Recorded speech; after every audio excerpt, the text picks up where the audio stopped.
Good evening, everybody, and thank you for joining us for another of our Discover Wildlife evenings.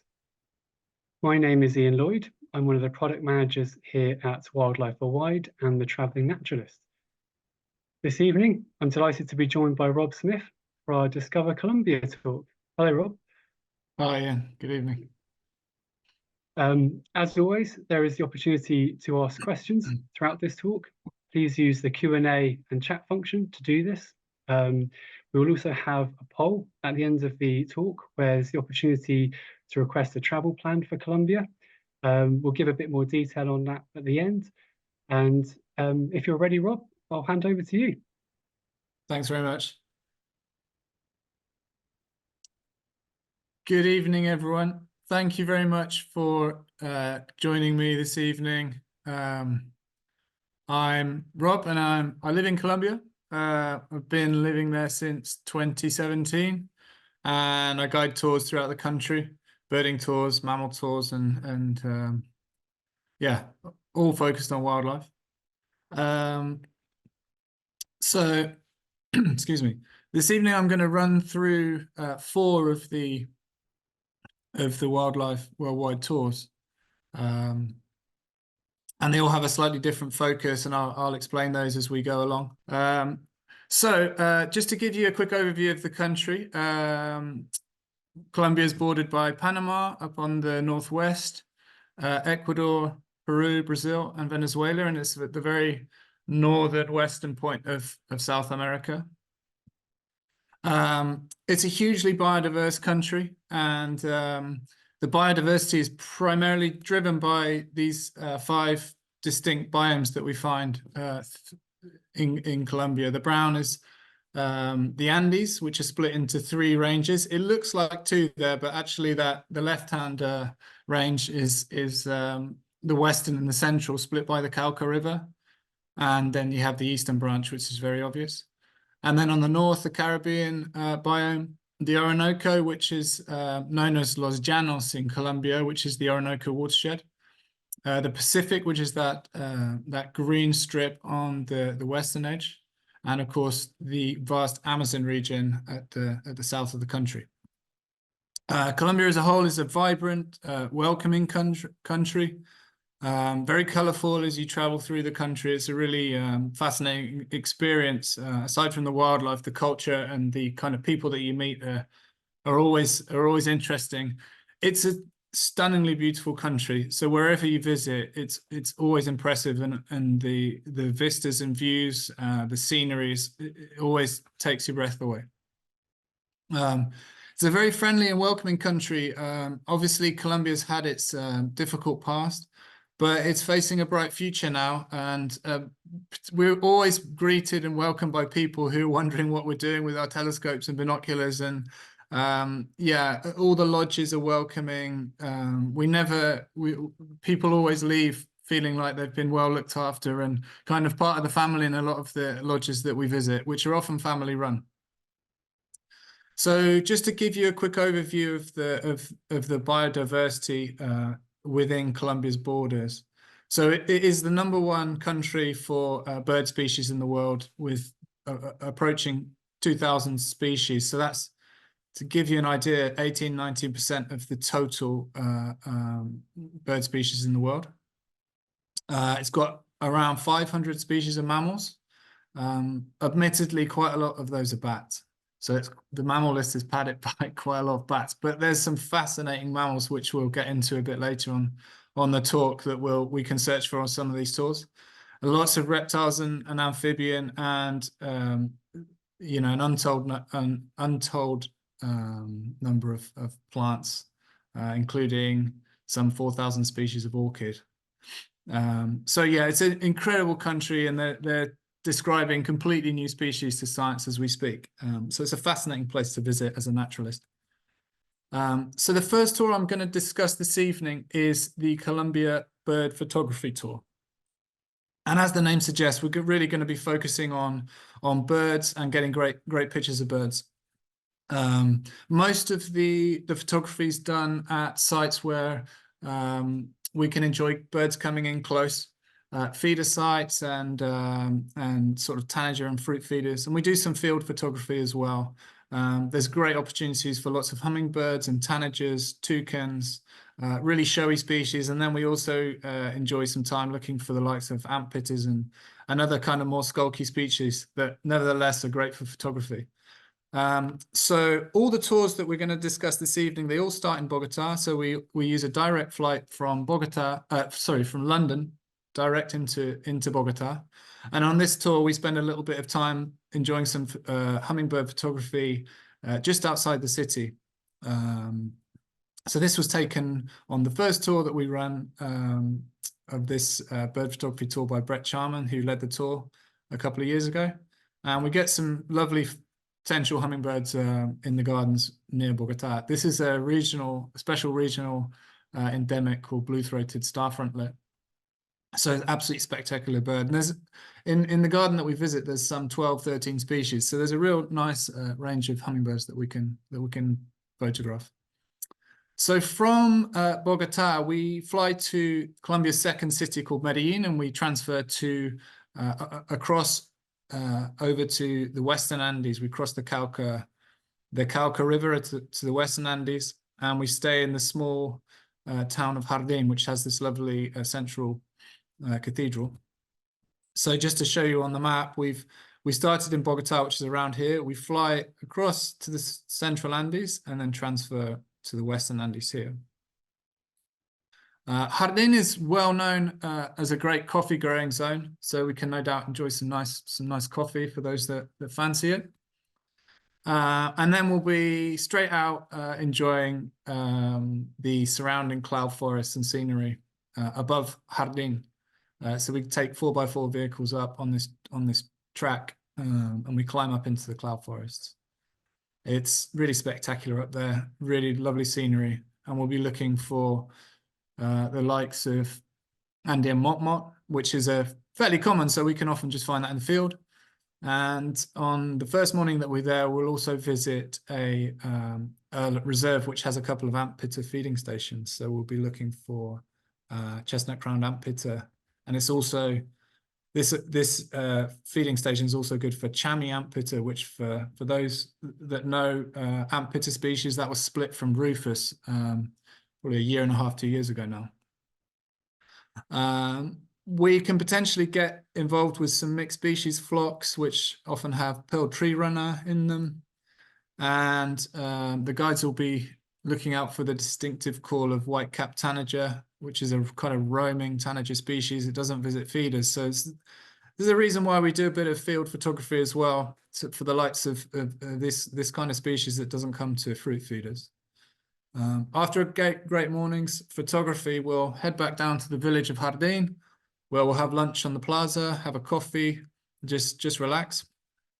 And then in the afternoon, we'll visit a wonderful lek for Andean cock of the rock. So this is a large cotinga in the cotinga family. And this particular lek is perhaps the most active and accessible lek in all of the Andes. For those who don't know, a lek is a place where males come and dance. So in the hope that a female will turn up and they can mate with a female. That doesn't always happen, but nevertheless they dance every day of the year. So it's sort of, it's a given that we'll have a great opportunity for photographing this really spectacular and kind of emblematic bird of the Andes.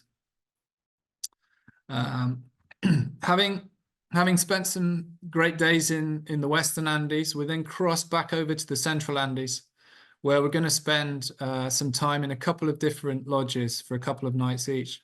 One of which is a high altitude lodge called Termales del Ruiz, and it overlooks the Andean settlement of Manizales, which you can just see down in the distance. It's a really spectacular place. We're high up now. We're above 3,500 meters. The lodge is really well appointed. It's got heaters. All the rooms are heated with lots of blankets, so you can stay nice and warm because it's pretty chilly up there. And the other nice thing for keeping us warm are these lovely naturally occurring thermal springs. So they funnel these geothermal hot water into these pools, and the guests of the lodge can warm up there after a day in the field, and it's a really great way just to relax. So there's some lovely trails close to the lodge with great sort of cloud forest vegetation and elfin forest vegetation. So we'll do a bit of field photography, and we'll try to get photographs of the wonderful rainbow-bearded thornbill, which is one of the spectacular hummingbirds of this area. And in the hummingbird gardens of the lodge, we can sometimes get them feeding from the hand. So that's the rainbow-bearded thornbill on the left, and on the right is buff-winged star frontlet. So yeah, the hummingbird gardens here are real kind of highlight of the stay, and there's some really beautiful species that we can photograph. But one of the hummers that doesn't come to feed us is this spectacular buffy helmet crest, which is a real highly specialized hummingbird that occurs above 3,500 meters. So it's only found above those altitudes in the paramo habitat, which is the paramo is a special neotropical savanna that only occurs above the tree line in the Andes. So it's a really special place and a really special bird that we'll be looking to photograph up there. Lower down, we can find more common species, but nevertheless spectacular ones like this crimson mantle woodpecker. And we'll be visiting a reserve a little bit lower down from Termales called Hacienda El Bosque, which offers us great opportunities for photography of sword-billed hummingbird. We can also get great looks at hooded mountain tanager there. And arguably the star kind of showy bird of the reserve is this grey-breasted mountain toucan, which they tempt in with juicy grapes. And then we finish off this tour with a few nights. We head from the Central Andes. We head south, and then we again cross the Cauca Valley to a place that's just near Cali. This lodge is called Araucana Lodge, and it's the most comfortable lodge of the tour. So it's a beautiful spot, lovely rooms, and there's great bird life in the garden. So there's these toucanettes, this crimson rump toucanet can be found in the garden, and this regional endemic bar-crested antshrike as well. And it's a great base for visiting several reserves. We visit several reserves in the area, and there's a real fantastic host of spectacular tanagers that can be photographed around, like this saffron crown tanager and golden tanager, and hopefully as well purplish mantle tanager. But the real star species and another tanager of the area is this multicolored tanager, which is endemic to Colombia and right up there as one of the most kind of wanted and most desired birds of the country. As you can see, it's a real stunner. And then, you know, on tours like this, you know, a reasonably long tour, at least a couple of weeks, you never know kind of what's going to show up and what's going to happen. And there's always something unique that happens on these tours. This was a tour where we ran into this boa that had caught a hummingbird. A bit of a gruesome scene, but nevertheless really unique and offering great photographic opportunities. And similarly, you never know, like when you're out in the field, you could run across a scene like this, perhaps a black and chestnut eagle, or in this case, ornate hawk eagle perched on a lovely cloud forest branch. So yeah, that's the bird photography tour. We have I was speaking to Ian earlier, and I know that we have a couple of bookings for the September departure. So with a couple more, that departure in September will definitely go. And if you're really keen on photography, then this is the one, because you just have more time to really focus in on getting those great shots and memories. Right, so the next tour I'm going to discuss is Colombia's rare mammals. And this tour is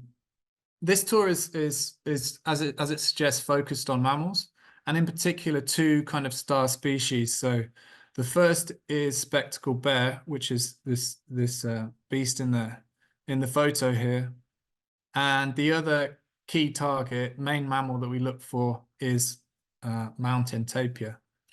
So the tour is worth mentioning that the accommodation on this tour is more simple. We stay in simple guest houses, and it's definitely for people that really want to see these particular species, and hopefully some additional ones, which I'll mention as well. So again, we start off in Bogota here in the center, and the first 5 nights, we have a night in Bogota to acclimatize, and then we go to a national park to the east of Bogota called Chingaza, which is about 3 hours drive from Bogota. And then the second half of the tour, where we're looking for the mountain tapir, is near a reserve, is a reserve near Pereira, which is in the central Andes. So yeah, we're in this eastern Andean range to start, and then over in this central Andes after we've looked for the bears. So as I say, we start off in Bogota, which is a sprawling capital city, and we just have one night there. We do a little bit of birding on the first day that we arrive. So we don't just sit there and sort of acclimatize without doing anything. We go and look for some hummingbirds and some nice species around Bogota. I should say outside of Bogota. And then after that first night of acclimatization, we head up into Chingaza National Park, and it's again a spectacular location. It has this kind of trunk road. It's not tarmacked, it's a track, so which is great because it means there's not much traffic up there, just visitors of the park. And yeah, it's a spectacular location. We spend 4 nights up here in total. The tour only has 6. We offer it to 6 people, partly because the accommodation there is limited. There's 2 of these cabins, which are simple but nice, clean and comfortable. And then there's a couple of rooms, private rooms in the kind of hostel, which is attached to the cabins, where we have our meals and yeah, the guides stay in there as well. So yeah, it's a really truly spectacular place. One of my favorite places to visit, and one of my favorite kind of activities is definitely looking for bears, because you spend these nights up in this Paramo habitat and scanning for bears. We also will have a thermal imaging scope with us, so that really will increase our chances of sightings. Spectacled bears are notoriously elusive, but if you're out in the field at the right times, which is basically as early as you can be in the mornings and later on in the afternoons, that's the key time. And having that scope really helps us. Incidentally, we'll also have a spotting scope as well, which we'll take into the field. So if we have a distant sighting, we can use that. Along the way, we'll no doubt come across some nice birds as well, such as this rufous-browed conebill. And there's another species of helmet crest up here, which is green-bearded helmet crest. So it's the cousin of the buffy that we mentioned earlier, but this one's in the eastern Andes rather than the central Andes. They were split. These were all considered one species up until about 2013. At which point they were split into 4 species. So there's this green, the buffy, which we saw earlier in the central Andes. And then there's another inaccessible one in the north, in the northern range called Santa Marta, which we'll mention later on. And the 4th one is found in Venezuela. It's a white bearded helmet crest. Great little birds and just spectacularly specialized to survive above 3,500 meters. So white-tailed deer are common throughout. We'll no doubt come across these as we're searching for bears. And this is the real target, of course. It's a mother and 2 cubs here, and this is kind of like a typical sighting. So we can often find bears at distance and then kind of reposition allowing us better views. And this is exactly what happened in the case of this sighting. So we saw the bears quite a way off, and we managed to reposition with the vehicle and sort of and walk a little bit closer to them. And we had great views, nice photos, and like frame filling scope views. However, very occasionally, and with a little bit of luck, we can get much closer views of bears. So this is a young male that we saw. It was in 2023, and it was a part of an extension for the for one of the tours that's coming up, which I'll go into more detail in. This was a sighting that I had last year as well. It's again a male bear, and we found this bear with a feeding on a carcass, sort of in the dingly dell of this sort of forest edge, and it was feeding on a rotten carcass. And then after he'd had his fill, he then climbed up a tree and made a nest for him just to relax and digest on. You can see he's sort of chewed off the branches. You see the one next to his nose. He's chewed that off, and he's lying on that branch of the tree there. And this was perhaps my favorite sighting from just back in December.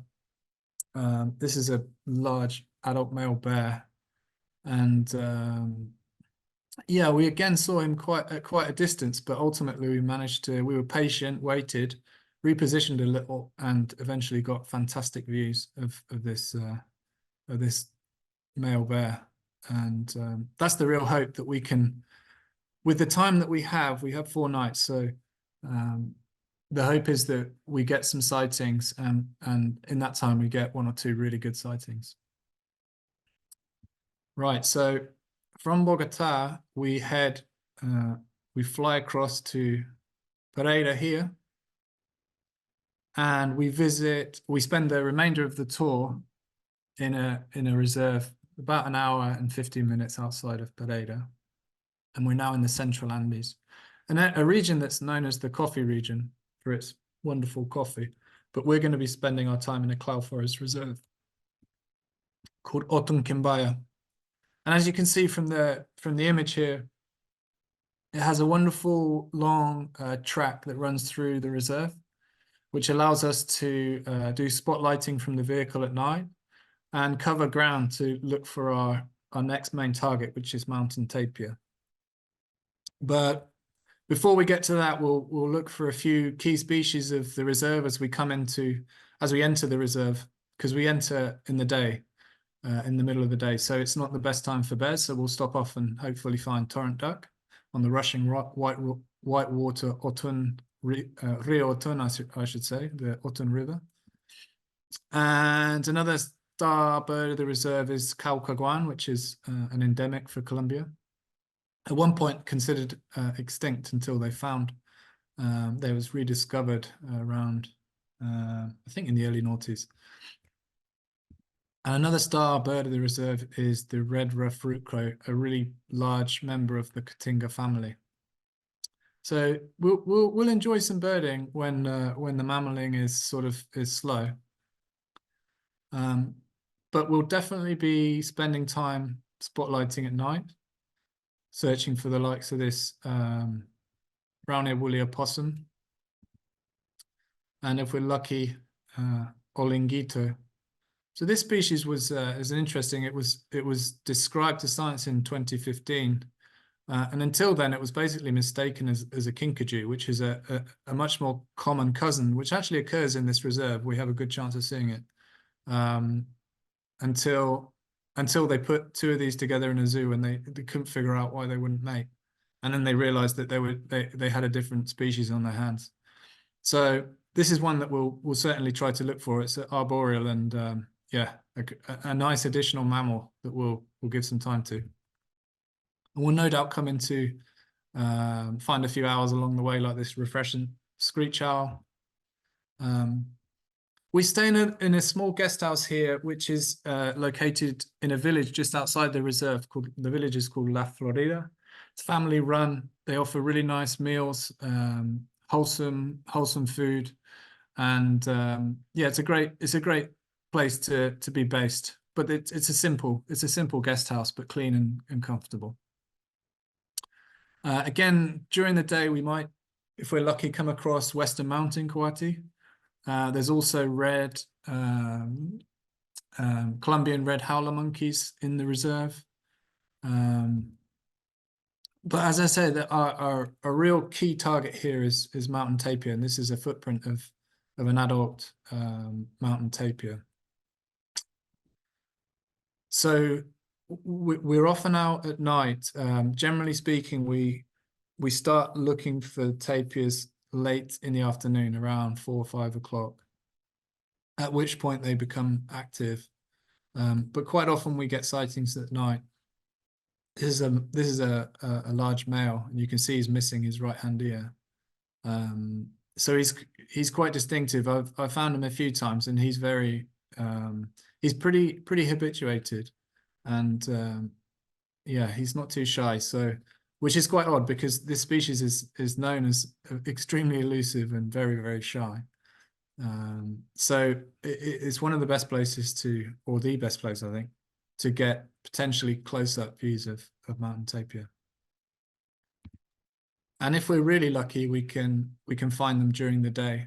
So again, we will spend time early in the morning and late in the afternoon when there's still light, looking for any tapirs that are either at the start of their shift or at the end. And yeah, we can hopefully get some great views of this really charismatic and elusive mammal. So having spent the majority of the tour in these fairly simple accommodations, we will enjoy the last night in a boutique hotel near the city of Pereira, just on the outskirts. Has this lovely garden that's rich in bird life, has a lovely pool, which we can just relax in, and the food's excellent. So it's a great way just to round off the tour, and hopefully reminisce about the wonderful sightings that we've had throughout. Right, so that moves me on to Colombia's Harpy Eagle Adventure, which is a tour that really does exactly what it says on the tin. So the key target is obviously harpy, and we spend 4 nights in an area which has several nests. So we arrive into Bogota, and then we come down onto the edge of the Llanos Plains here. And the site that we spend time in is at the transect between, or the intersection between the Andes and the low-lying plains. It seems the harpies like these sort of foothill habitat, and there's quite an abundant. There's several nests in the area. Potentially one of the most concentrated areas for harpy throughout its range. So as I say, we're in this brown eastern Andes here, and we come down and we spend our time on the edge here of the Andes and the low-lying plains. Before we get down there, we'll have a night in Bogota, and we do some nice birding in a wetland site just on the edge of the city. And we again visit a hummingbird garden as well. So this is gives us opportunities for sparkling violetea and sword-billed hummingbird, as well as the blue-throated star-frontlet that I mentioned at the start of the photography tour. Not to mention the likes of green-tailed train-bearer and black-tailed train-bearer, white-bellied wood star, and plenty of other species in the garden. So it's a really good spot. So from there, we head down and we spend our time in a village called San Juan de Aurama, and we have 4 nights there. And it's again, we stay in a simple guest house, clean, comfortable, has a small pool, which is nice because it's quite warm down there. So it's a nice way to just cool off. And then on our first full day down there, we're going to be, we start heading to the first nest site. And as I say, in terms of the nests, it will depend on activity levels, which one we visit. So there's 3 active nests in the region, but we'll decide which one is the favorable option.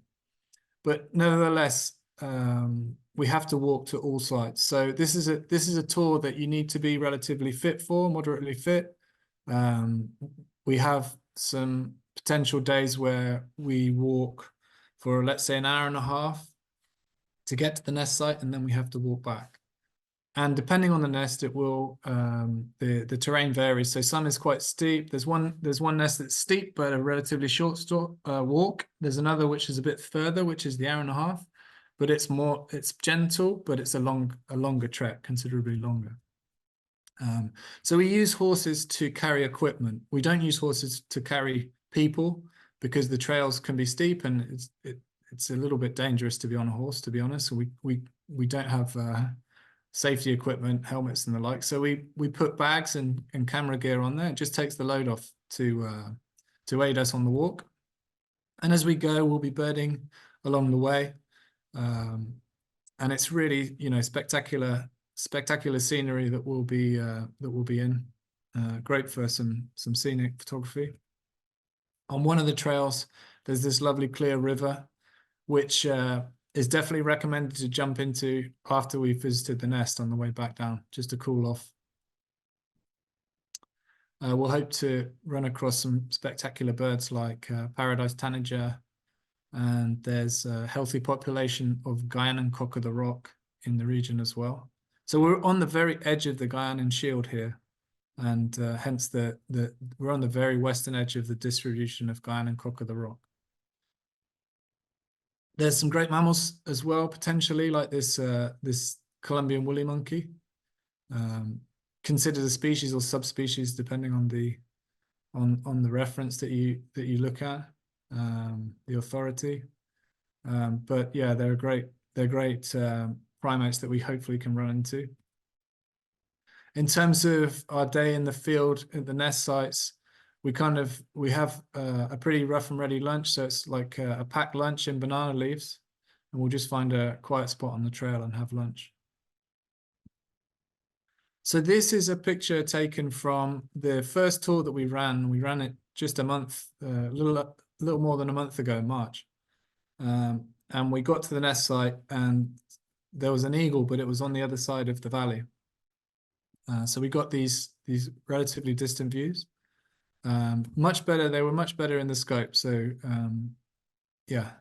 And then thankfully, the eagle then came down onto the nest and we got fantastic views for an extended period of time of this absolute magnificent bird.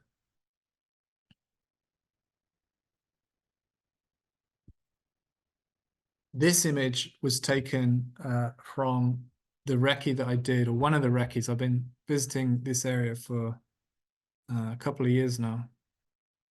So this was another nest that I recce'd, and it's the other potential spot, or one of the other potential spots that we can visit on the tour. And it's worth mentioning that all these harpy nests that we visit, all the aspect that we see the nest from is at eye level. So yeah, and relatively close. So I have a 400mm lens that's with a 3/4 crop on it. So I think that equates to like 540mm. But with a mirrorless and the great cameras that are available now, you can really get some stunning photos. Having spent our time around the nest, we'll then have 3 nights at the end of the tour in a location to the east of where we've been. We're still on the low-lying plains. And the idea is that this is kind of a more relaxed, we've done our hiking and the energetic part of the tour, and this is more relaxed, and we can just enjoy light birding and looking for some mammals, some nice mammals of the area as well. So in the little guest house that we stay at, which is family run and absolutely wonderful, great food, you get the likes of Oriole blackbird in the garden, and then nearby we can find scarlet ibis in some wetland sites, lettered aracari sometimes in the garden, and so there's really wonderful bird life that we can enjoy in the last few days of the tour. And in some nearby reserves, we can look for the endemic, ornate titi, which is a charismatic primate of the region. And we have great opportunities for giant anteater as well. On the last tour in March, we saw six giant anteaters. So there's really good opportunities for this like absolutely charismatic, emblematic mammal of South America. And if we're really lucky, we can come across southern Tamandua as well, but we need a bit more luck for that one. We can also see this endemic primate. This is Brumback's night monkey, which is the slide for the next tour and the final tour that I'm going to run through, which is Wild Colombia's Mammals and Birds. So we start this tour in the same spot that we finish the Harpy Eagle tour. So yeah, one of the key mammals here is Brumback's night monkeys, and they're nocturnal, as their name suggests, and but in the day they come and peer out the hole if you just to check you out and see, just to make sure that everything's okay. So on this tour we offer either a pre or post tour bear extension. So depending on the dates of the tour, it will either be before or directly after.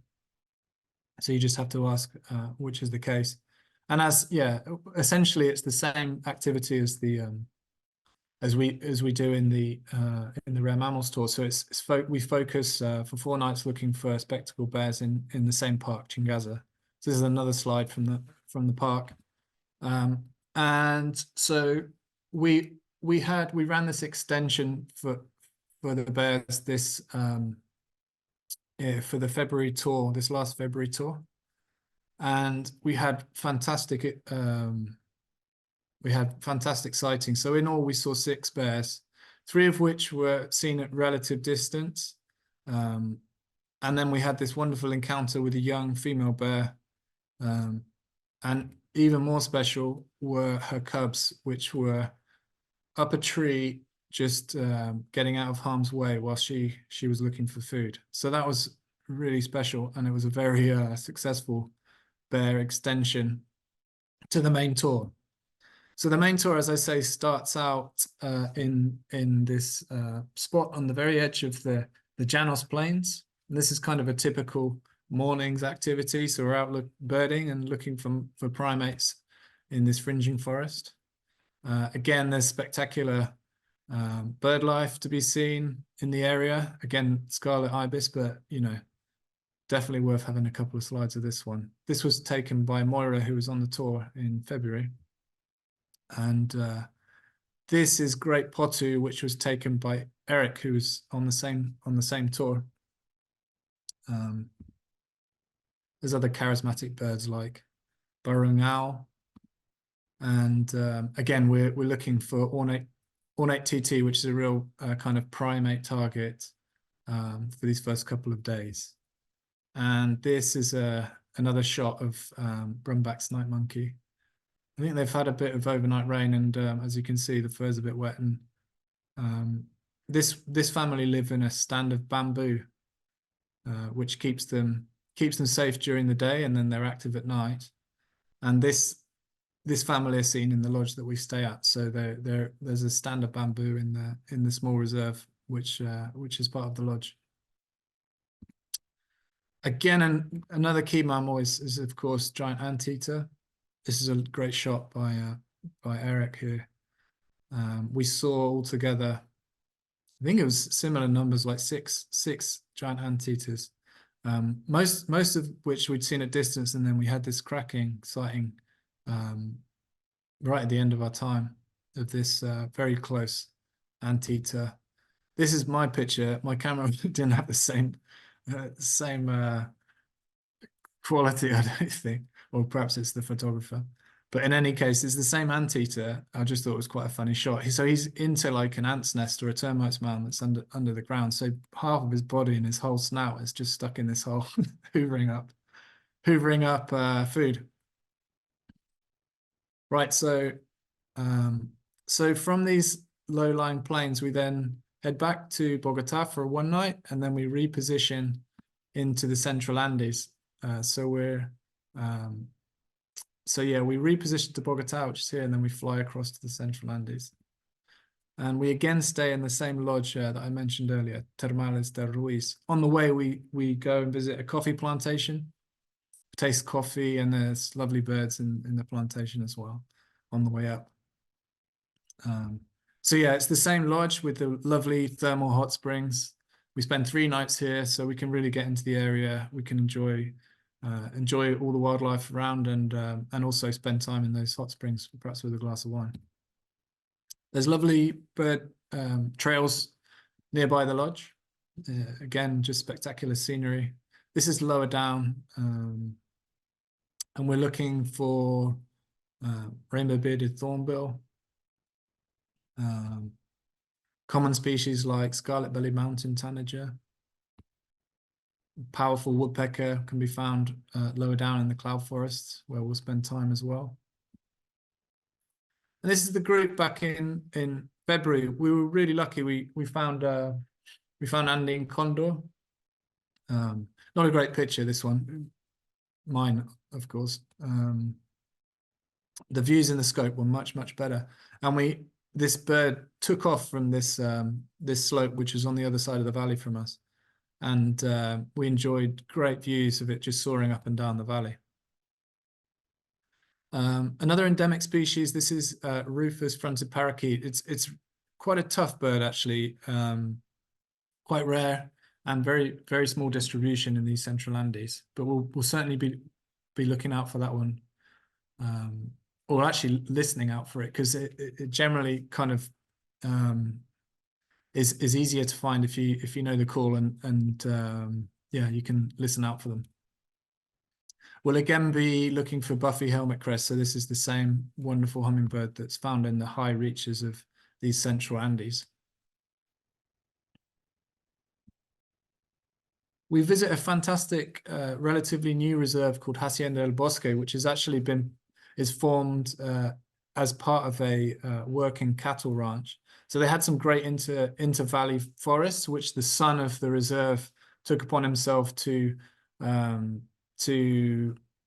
promote and get people coming in. And it turns out they had some really special birds in and around these cloud forests. One of which is this spectacular little ant pitter called crescent-faced ant pitter.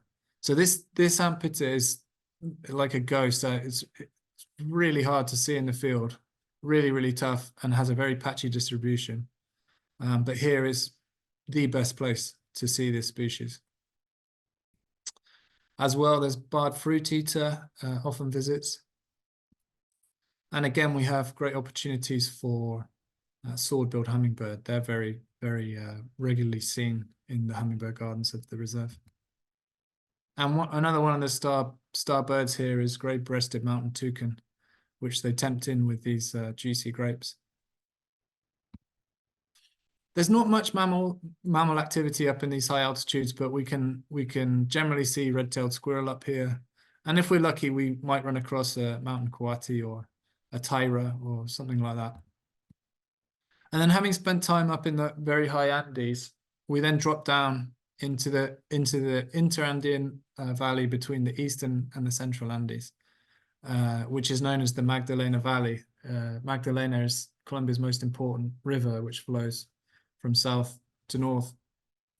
And here we're just around 600 meters above sea level.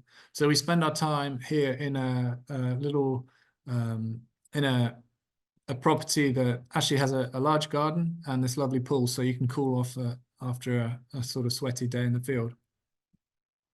So just to give you an idea, we've moved from these central Andes and we dropped right down into this Magdalena Valley and moved north, and we're just on the edge here in the low-lying Magdalena Valley, which holds very threatened forest, which has a number of nice endemic species in it. This is not endemic. This is Colla d'Arasaria, which we can find in the gardens of the lodge. And on one of the full days that we spend in the area, we visit the lovely Rio Claro Reserve, which means Rio Claro translates as the clear river, which runs through the reserve. It's a karst limestone canyon, which clarifies the water. It's a spectacular place, and we'll enjoy birding in the reserve. looking for varied capuchin. And if we're really lucky, we can find Santander dwarf squirrel, which is this tiny diminutive little squirrel. And the star mammal of the reserve is white-footed or silvery brown bare-faced tamarin. So this is a tiny primate. They roam the forest in small family troops, and we've never missed it. So although it's rare, it's relatively abundant regionally in this area. So we've never missed it on the tour. There's some great mannequins here as well. This is golden-headed mannequin. There's striolated, and there's a white-bearded mannequin. So they're really great birds to look out for as well as really charismatic species like this citron-throated toucan. At the end of the day, we'll head to a river beach. And you can see this cave on this left-hand side. So we'll wait until it gets dark and then wait as dozens of oil birds come out of the cave. This is really spectacular. Yeah, a really great experience to see as slowly these birds come out of the cave. And then as we're heading back, we'll do some spotlighting, looking for gray-handed night monkey. It's the cousin of brummbacks that we saw earlier. And again, we'll be on the lookout for brown-eared woolly opossum. We've also seen Hoffman's two-toed sloth in the area. There's small mouse opossums like Robinson's mouse opossums. So there's lots of good, interesting mammals to be found. And we'll also keep an eye out for, or an ear out for owls like this crested owl. From there, we're going to move north to Colombia's northern Caribbean coast. So we fly into a city called Santa Marta, and then we transfer about an hour up to a small village called Minca, where we spend the night in this little lodge. And it's one of the great breakfasts the following day. We have this lovely breakfast looking out over unbroken forest with hummingbird feeders and hummingbirds whizzing around us. So it's a wonderful start to the day. So just to give you an idea, this is the Sierra Nevada de Santa Marta here, which is actually not part of the Andes. It's a distinct range, and we're just about there. So we've just moved up into the foothills of the Andes. And then higher up, we'll move higher up, and the scenery just gets more and more spectacular. These are wax palms here that you can see, Colombia's national tree. And at one point, not these particular wax palms, but another wax palm that's found in the Central Andes. At one point, they were considered the tallest tree in the world until Californian redwoods, I think, knocked them off their perch. So we'll be birding and looking for really spectacular birds like keel-billed toucan. There's Colombian red howler monkeys in the area, so they're another great mammal to look for. We spend our time here in a lodge called Mountain House, which is a lovely place with a spectacular garden, as you can see here. And there's hummingbird feeders, so there's tons of hummingbirds in these gardens. So it's a wonderful place, and we can just sit on this balcony here watching the hummingbirds and whatever else passes by. And in the evening, you get lovely views down to the Caribbean coast and spectacular sunsets. So it's a great place to be based.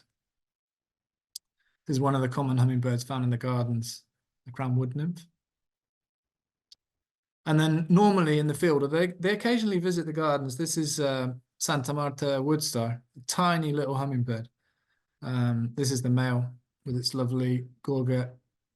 And yeah, we'll be looking for these. So in this part of the tour, we can find as many as 15 or 17 endemic birds. The Santa Marta range is a hotspot for endemism in Colombia. It's essentially an island in the sky. So all these species have evolved in this isolated mountain range. Another regional endemic is white-tipped quetzal, another spectacular bird of the reserve. And generally speaking, when we visit, they're quite vocal at that time of year, so they're preparing to nest. So we often can find them really easily. more endemics up here, like white-tailed star frontlet. On one of the mornings, we'll start really early to get up to the high point of this part of the tour. We're on a ridge called San Lorenzo Ridge here, and we're looking right into the heart of the Sierra. So these are the highest mountains of Colombia, around 5,500 meters. And it's a spectacular place to go up and enjoy the sunrise, and we'll bird up here looking for more endemics like black cheek mountain tanager. And one of the hardest endemics is this Santa Marta parakeet. But we have to give it a shot. You've got to be up there at the crack of dawn. So after a couple of hours, they essentially are not possible. They fly off to feed in remote valleys and just become much less vocal. So having enjoyed our time up in the mountains of the Sierra, we'll then head down and spend the last couple of nights on the coast itself. So this is the Caribbean coast. And we'll be focusing our time on, we'll visit this wonderful national park called Tayrona, which is dry forest which meets the sea. And it's a really, as you can see, a spectacular place. We'll stay in a lovely hotel just outside the park, literally just a stone's throw from the entrance, so making our life really easy. Yeah, it's a great place to finish the tour. Lovely pool and great food. We'll stay in these cabins, air conditioned and really well appointed. So it's a lovely place to end the tour in. And yeah, this is Tayrona again, so the national park. So we'll spend a bit of time on the coast itself, but we'll again be in the forests looking for red howler monkeys. These are Colombian red howler monkeys. And the real star of the show is cotton-top tamarin, which is another endemic primate of Colombia. And yeah, the real kind of, hopefully the cherry on the top in terms of the mammals on the tour. Again, we haven't missed it, so we've got to keep that record up. And it's a really great mammal to finish on. So that's the end of my talk. Again, thank you very much for listening. I hope you enjoyed it. And I'd like to invite any questions if anyone has any. Wow, thank you so much, Rob. That was absolutely fantastic. It really highlighted just what a diverse and spectacular country Colombia is. The biodiversity is just off the scale. It's quite hard to sort of, I think, if you're thinking of visiting for the first time, to just even decide sort of where to start with so many highlights and Yeah. ecosystems. So yeah, thank you so much. Yeah, my pleasure. Thanks, Ian. Great stuff. Just before we get started on questions, I'll just launch our poll. Hold on. And just to give everyone an overview, I think Rob has already sort of covered the 4 sort of key trips during his talk there, but we do have one other called Colombia's Birding Highlights, which is another of our group trips. It's a little different to the others in that it sort of focuses more on sort of the birds as opposed to sort of some of the other mammals. It's a slightly longer itinerary, still sort of gentle pace, but covering a slightly wider range of locations for a greater number of bird species. Great stuff. So we've got some great questions that have come in, Rob, already. I'll just get started. The first one is, this sort of applies to really all these trips. Yeah. Are you able to sort of give an overview of what sort of walking conditions are like across these tours? Yeah. So the one that requires the most, has the most walking and requires the most energy is definitely the Harpy Eagle tour, where you really have to have a moderate level of fitness. You don't have to be like, Superman or woman, but certainly you need to be steady on your feet and just be comfortable walking those trails. And then The mammals and birds is pretty relaxed. We do some light walking here and there, but it's mostly on flats, on flat trails and in open areas. So that doesn't require a great deal of fitness levels. And generally speaking, on all the other tours, we have vehicle support. So on all the tours, with the exception of the Harpy tour, and a few smaller walks on the other tours, you have a vehicle nearby. For example, the rare mammals, when we're looking for bears, we'll always have vehicle support. So we're moving around that reserve, stopping, scanning, and moving to different areas. So you don't really need to walk at all on that. Right. We might do a bit more on our feet when we're looking for the mountain tapir. Bird photography has virtually no strenuous walking on it at all, so that's really easy, that one. And then is that all? Yeah, that's basically all of them. Hopefully, the one to highlight is definitely the harpy eagle, and the others are absolutely fine, easy going. Brilliant. Thank you very much for that, Rob. And sort of moving on from that, another question that's just come in: how much time? I think it doesn't really apply to the harpy trip as much, but on some of the others, how much time are we spending above 3,000 meters altitude? Is it quite a lot or not too much? So let's have a think. The mammals and birds, the highest point on that tour in terms of where we sleep is, well, no, the actual highest point is that central Andean region where we spend time in the hotel with the thermal hot springs. Other than that, we do not go above 3,000 meters. That's mammals and birds. Rare mammals, we spend 4 nights. The lodgings are a little below 3,000, but most of the time in the day we spend above 3,000 meters when we're looking for the bears. For the mountain tapirs, we're much lower down, so we're at about 1,800 meters. And bird photography is the same situation. We have a couple of nights in the mountain lodge. But other than that, we're not above those high altitudes, 3.5 meters. The birding highlights is the same situation again. Incidentally, the location that's at the end of the mammals and birds and is also on the birding highlights tour, the Santa Marta Range, which is at the end of the slideshow. Whilst the mountains that we look at are 5,500 meters, we don't go above 3,000 in our search for the birds. So yeah, we stay relatively low and we're birding below 3,000 meters for those 2 tours. Great stuff. Yeah, that's really helpful. Thank you. Another question just about the harpies. Are they sort of really restricted to certain times of year to be seen? Yeah, just shed a bit more light on sort of their nesting sort of patterns. Yeah. So they have an interesting nesting cycle. So it really depends on where a breeding pair are at on their cycle.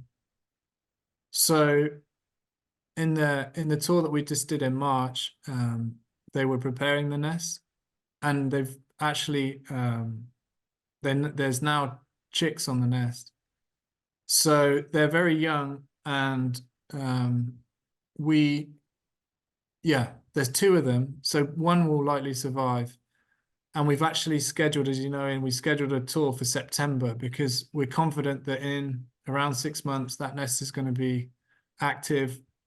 And it's those first 6 months, really, 6-7 months, where the chicks are still young and they're being looked after and fed by their parents on an almost daily basis. After those 6 months, 7 months, the chicks become more independent and the adults visit less. But the chick will stay around the nest for anywhere between a year and a year and a half. And the adults in that sort of second phase will still be visiting, but not as frequently. And then eventually they'll kick the chick out when it's big enough.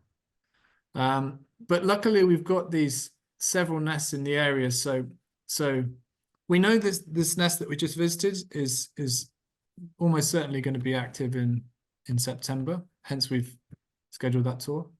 And then for future tours, we have the opportunity to visit any one of these nests. So hopefully that gives us as good a chance as any of good sightings. Wonderful. Very exciting stuff. Thank you.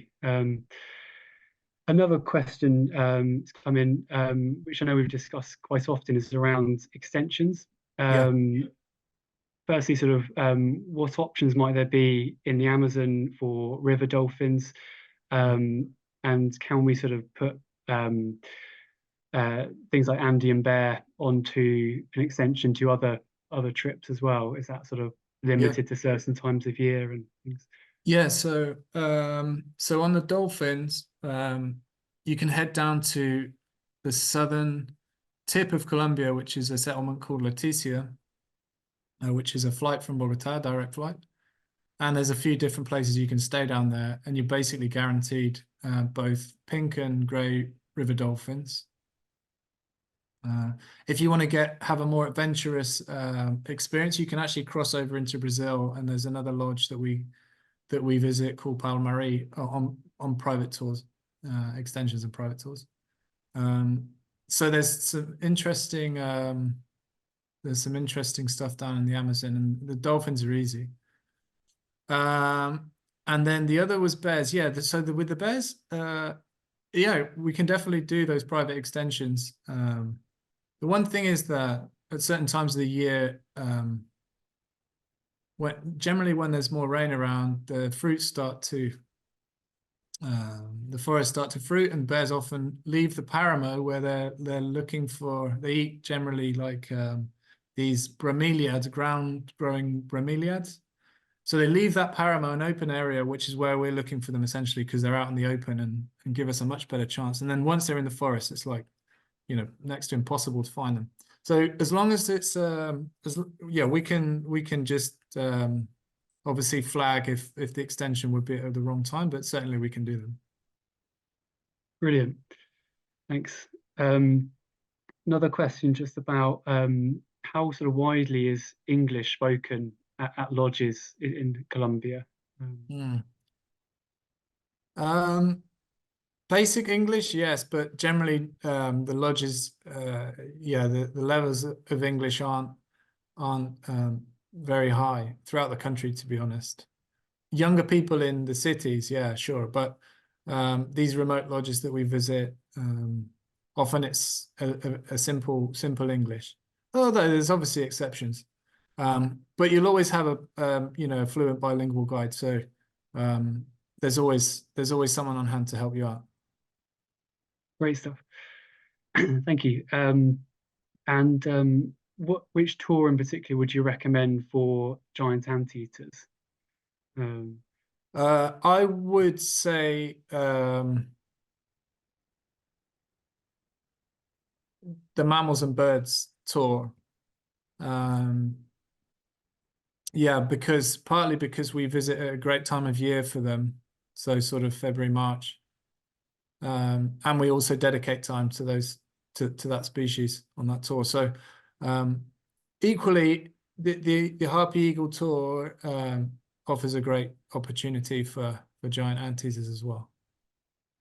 Brilliant, thanks. And also, this is often quite an important one for people. Is what sort of food like across Colombia and sort of across these different trips? Obviously different areas. Yeah, it's very varied, of course. Throughout the Andes, I mean, firstly, the food's really good, I would say, but it is varied, certainly. So throughout the Andes, I don't know. I mean, it's hugely varied. For example, on the Harpy Eagle trip, we had a vegan on the tour, and the food she said was fantastic. And Colombia is not really considered a good option for vegan eaters, but for her it was great. And of course for omnivores, then yeah, the food's really good, wholesome. It's often rice based, but of course if we're in the city or something, you can get just about anything. We spend some time in city hotels, kind of connecting locations. So it's a mixture of traditional food, which is beans, rice, some meat. The Colombians love their soups, so we can often have traditional soups like ajiaco and sancocho and these kind of things, which you'll have to visit to find out what they are. And then on the coast, if you like seafood, on the Caribbean coast, there's great seafood. So yeah, and there's often quite a lot of food as well, that should be said. They like a good lunch, so you won't be hungry. Brilliant. That's great. And then sort of leading on from that as well, just like accommodation. I know it varies quite a Yeah, bit from tour to tour, which you sort of touched on already, but yeah. as a sort of general overview, sort of how it compares with, Yeah. sort of Well, other parts of the world. one thing that should be said is that Colombia is, as people know, Colombia's past was pretty dark, particularly before 2000. So in terms of like tourism and tourism development, it missed out decades of where most of the world was advancing. So there's still some way to go with the more basic lodges, but of course there's wonderful lodges that we visit as well. So I would, if you are looking for more comfortable accommodation, I would flag the Mammals and Birds tour and the photography tour, which the accommodation is varied, but there's several really lovely lodges that we stay out on those tours. The most basic tours. So if you want to avoid pretty simple lodgings, you probably want to reconsider or look further into the rare mammals and the harpy eagle tour, because they're pretty simple. But one thing you can say for all of these places is that they're all in spectacular locations. So whilst the rooms are clean and simple in some places, the luxury is where you are. We're often the only people in these locations, because a lot of these tours we're kind of pioneering the routes and the activities we're doing. So yeah, the luxury is always the location, and then a few luxury lodges on a couple of those tours. Brilliant. No, that's really helpful. Thank you. Yeah, that's good stuff. And a last one, Rob, at the moment, do you have a favorite area of Colombia? Having lived there and stuff, is there somewhere that really stands out for you? For me, my favorite activity is definitely looking for bears up in the high Paramo. I just love it. So that's the high Paramo in general is probably and the sort of elfin forest that you find below it, that sort of dingly dangly cloud forest, moss covered, orchid laden forest, like Wonderful. that kind of habitat, and just above in the Paramo is definitely my favorite habitat to visit. So, but you can visit in the Eastern Andes looking for bears, or in the Central Andes where it's more bird focused. But I mean, yeah, we're still only scratching the surface in terms of kind of tours in Colombia. So, and the potential, it's pretty hard to answer that question, to be honest. Yeah, that's great though. Thank you. Yeah, there's so much still to come with the country. Very exciting. Another question's just come in, which is good, about best months to visit. Sort of, because there's obviously very different climates within the country, and different sort Yeah. of things affecting that. So most of the tours we run are in the Andean dry season, which run from late October through to early April. This year's been a bit of an exception because, well, it's been super dry because of the El Nino effect, and combined with climate change, I think. But that period between late October through to April is when is considered high season for birding and other wildlife tours. But there's also a window from around June through to September as well, which is a great time to visit because there's less people. There's a little bit more rain around, but often the rain can be it can actually kind of spice up the activity for birds and things. So a little bit of rain's not to be sort of shied away from. The really rainy months are May and sort of late April to early June. That's generally in the Andes. And that's mostly where our tours are run, the tours that we've been discussing are run, right? So it's those two windows really. Brilliant. That's really helpful. Thanks. Yeah, I think that's all we've had this evening. So yeah, I'd like to thank you again, Rob, for a truly inspiring talk, and thank you all for joining us as well. Thanks, Ian. My pleasure. Yeah, and thanks Yeah. everyone. I hope you enjoyed it. Great stuff. Yeah, thank you. And yeah, we hope to join you again for another evening soon. Thanks, and have a lovely evening.